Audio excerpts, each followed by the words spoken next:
ગોપાલભાઈ ક્યાં તમને એક મારો પ્રશ્ન છે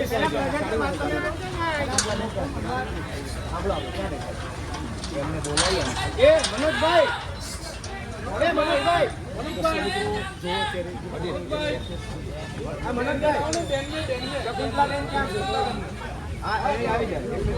માહિતી આપી છે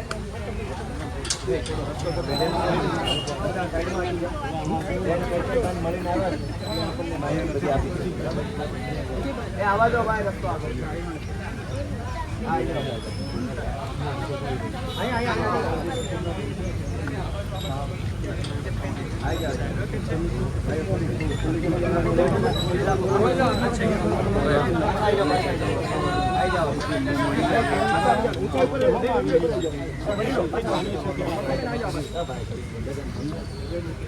બેન બધાને સંદેશ આપી દો સમાજને થોડા પાછળ. હા તમારી રીતે બધાને જનતન કહી દો આપણે શું ચર્ચા થઈ સાઈડ હતી બરાબર. અંદર જવા માટે બધાને ખબર જ છે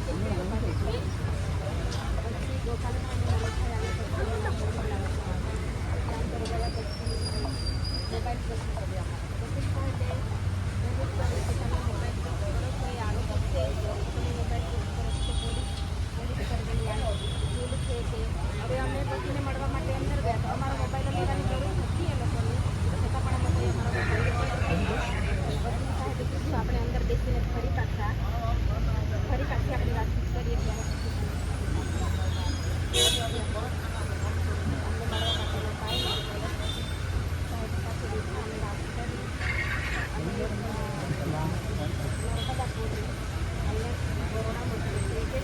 આપણી બધાની બીક લાગે છે નર્મદા પોલીસનો ઘેરાવો પોલીસ સ્ટેશનનો ઘેરાવો કરશે એવી રીતના અહીંયાથી બરોડા મોકલે છે. આપણે બધાએ બરોડા જવાની પણ તૈયારી રાખી છે કે આપણે બધાએ બરોડા પણ જવાનું છે. એ લોકો આપણાથી ડરે છે એટલે આપણે ડરાવાના જ છે અને એ લોકો આપણને લાઠીચાર્જ કરીને બીવડાવે છે ને આપણે કોઈએ પીવાની જરૂર નથી. આપણે જેલ ભરો આંદોલન પણ કરવા તૈયાર જ છે. એટલે જ્યાં સમગ્ર ગુજરાતમાં જ્યાં ચૈતરભાઈની જરૂર પડી હતી ત્યાં ફેમિલીને છોડીને ત્યાં આવતા લોકોના પ્રશ્નો સોલ્વ કરવા માટે. એટલે મને મારી ગુજરાતની જનતા પર પૂરો વિશ્વાસ છે કે આજે ચૈતરભાઈને તમારી જરૂર છે એટલે તમે બધા અમારા સાથ સહકારમાં આપશો એવી હું આશા રાખું. અને અત્યારે એમને બરોડા જેલમાં લઈ જાય છે અને એ પણ પાછળના રસ્તેથી લઈ જાય છે કેમ કે આપણે અહીંયા બધા ઊભા છે મળવા માટે એટલે એ લોકો પાછળના રસ્તેથી લઈને બરોડા અત્યારે બરોડા સબ જેલમાં લઈ જાય છે.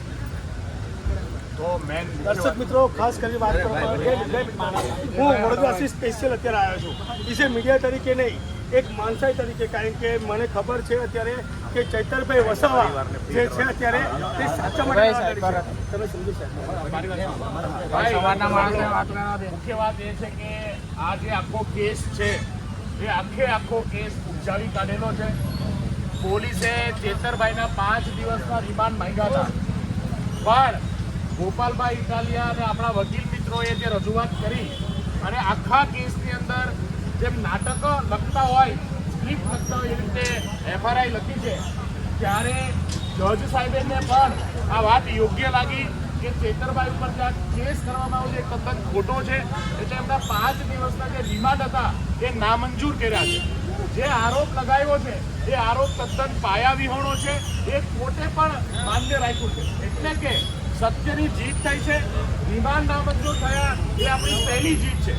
હવે પછી આ જે કોર્ટ છે કોર્ટ પાસે પાવર નહોતા જે રીતે કલમો લગાવી છે એ રીતે એટલા માટે કોર્ટે અત્યારે હાલમાં જ્યુડિશિયલ કસ્ટડીમાં મોકલ્યા છે જે વડોદરા જેલમાં 2 દિવસ રહેશે અને 2 દિવસ પછી આપણને ઉપલી કોર્ટમાંથી જામીન 1000% મળવાના છે અને આપણે એમનું ભવ્ય સ્વાગત સાથે ફરીથી ચેતરભાઈ જનતાની વચ્ચે આવી અને જનતાની લડાઈ લડવાના છે.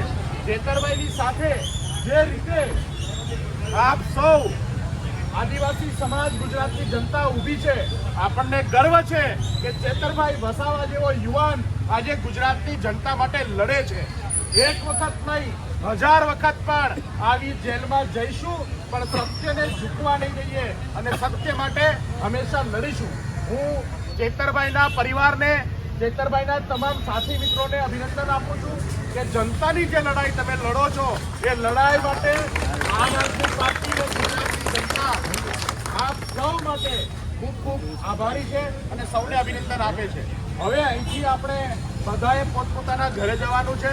ચેતરભાઈ ઓલરેડી પોલીસ એમને લઈને નીકળી ગયા છે. આપણે શાંતિપૂર્ણ રીતે આપણે ઘરે જવાનું છે અને નવો મેસેજ જ્યારે એ છૂટશે ત્યારે એના અભિવાદન માટે, એમના સ્વાગત માટે આપણે ચોક્કસ ભેગા થઈશું. ત્યાં સુધી શાંતિ જાળવી રાખીશું અને જે સહયોગ થઈ શકે એ કરીશું.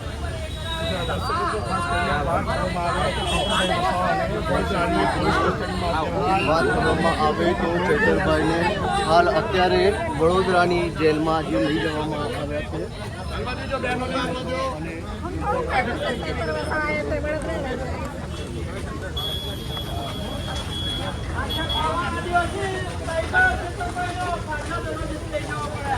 જય જોહર.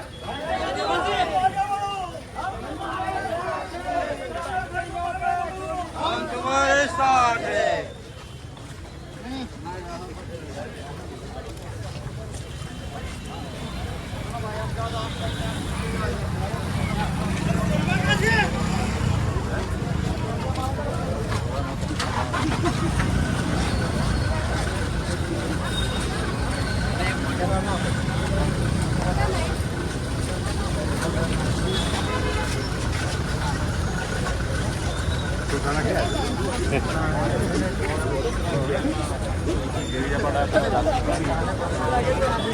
હલો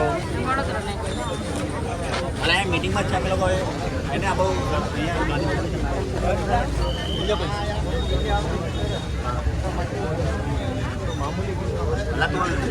જામીન મળશે એવું કહેવામાં આવ્યું છે.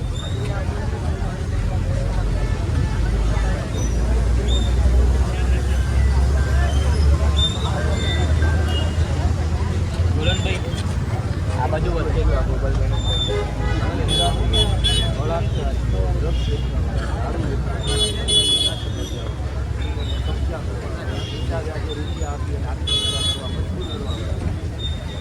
એને પકડવાનો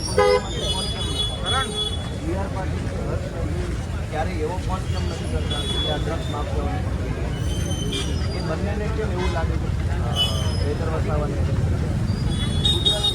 જોવે અને જેમ જેમ હવે દિવસો આગળ બેસે નવો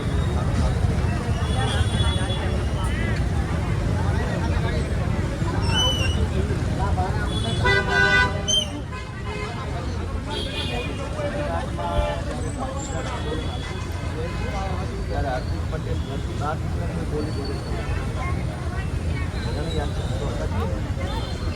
ડબલું ભરે તો કેસ થઈ ગયા, જોરથી બોલે તો થઈ ગયા તો ખાસો જેવા CR પાટીલના હાથે ભાજપમાં જોડાયા તો આજે એના બંધાની વાત બોલી.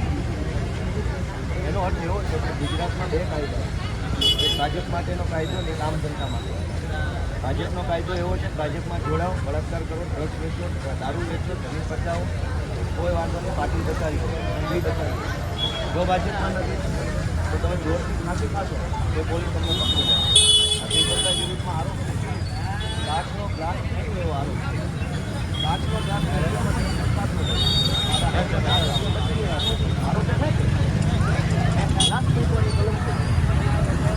ગુજરાતમાં બે કાયદા ભાજપમાં જોડાય છે, બળાત્કાર કરો તો માફ કરો, ભાજપની સામે પાણી જુઓ તો ગ્લાસ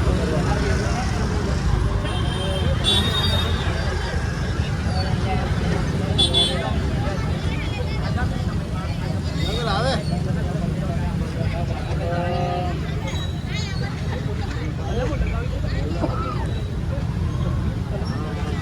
જો એક બે વાત છે. અમે રાજકીય અમે સરકાર બદલવાની અને સરકાર બનાવવાની એમાં અમારી સામે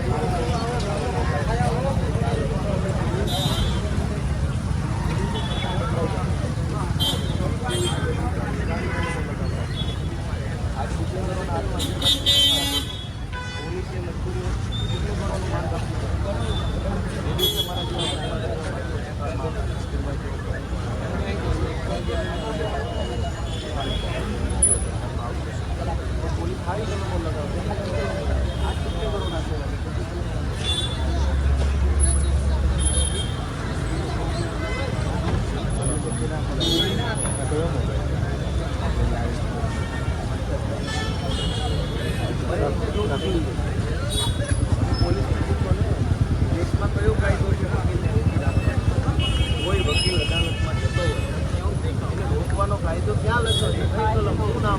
ચાલમાં તો કાયદો પોલીસને પૂછો મને શું કામ મેં એમ કીધું હું વકીલ હું અદાલતમાં જાઉં એ મારો અધિકાર છે.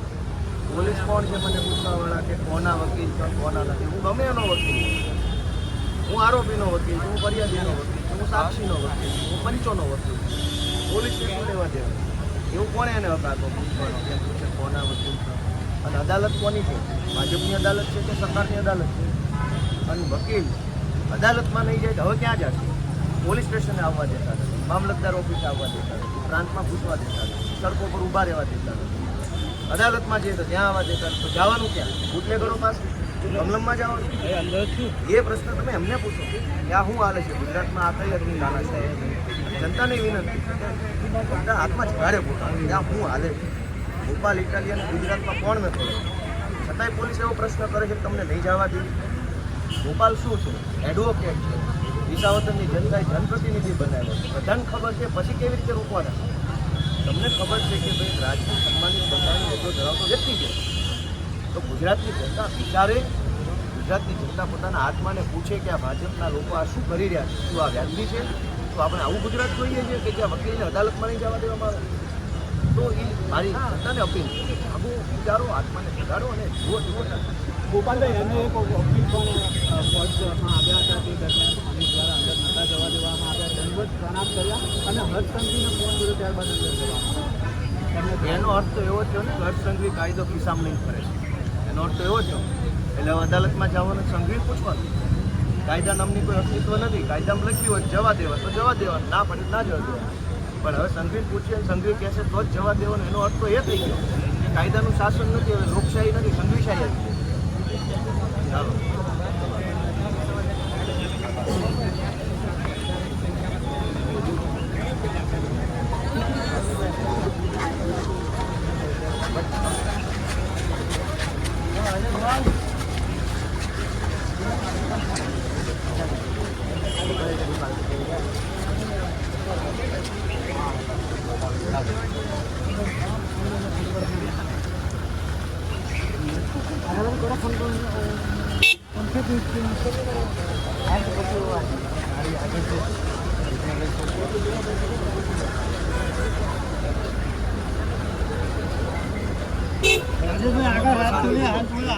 બરાબર, શાંતિ.